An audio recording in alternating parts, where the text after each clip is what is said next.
Hi friends, this is Pastor Lucas Pin and this is your snack for the journey. And this week we're walking through the book of Leviticus, a very difficult book, but with some special lessons. And when you learn about the symbolism of those sacrifices and how they relate to Christ and his works for us, it becomes beautiful.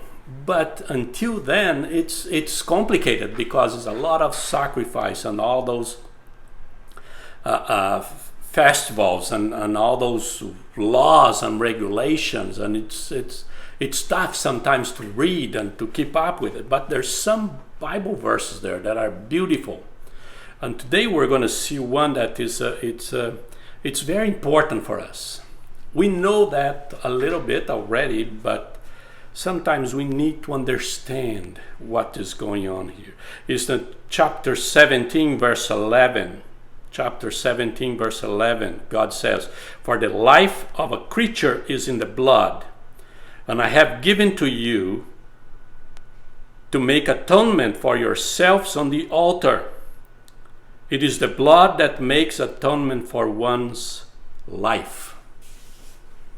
This is very important for us when we come to the sacrifice of Christ. Sometimes you hear, "Oh, the blood of Christ has power. The blood of Christ has power," and it's not the blood itself in the sense that it's not just the red liquid that comes out of our body. God is telling us that it's more than that. It's not that the blood of Christ has power in the sense that, well, if he could just drop a little bit, he didn't need to die. He just drop a little bit is the blood. What God is saying here is that the life is in the blood. So what God is talking about the blood, every time that God talks about the blood of the sacrifice, the blood of Christ, he's not talking about the little red sprinkle of blood or something. No, he's talking about the life. Someone, to have an atonement, something has to substitute. Something, an animal, at that time it was an animal, has to die. So you could be atoned, you could be saved, you could be forgiven. Now, Jesus came and he made the sacrifice.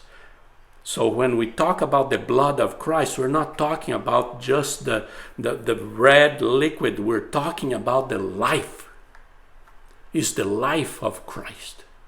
He had to die for you and for me so we could have life.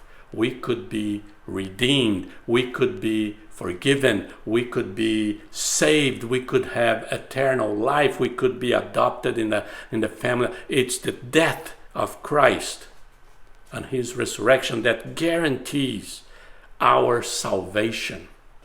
It is not just the sprinkle of a blood here and there. No, God is saying, no. The blood is not that. When I talk about the blood, this is what God is saying here. When I talk about the blood, I'm talking about the life. He had to die for you and for me, so we could live. This is great news. This is great news. And this is your snack for the journey. God bless you.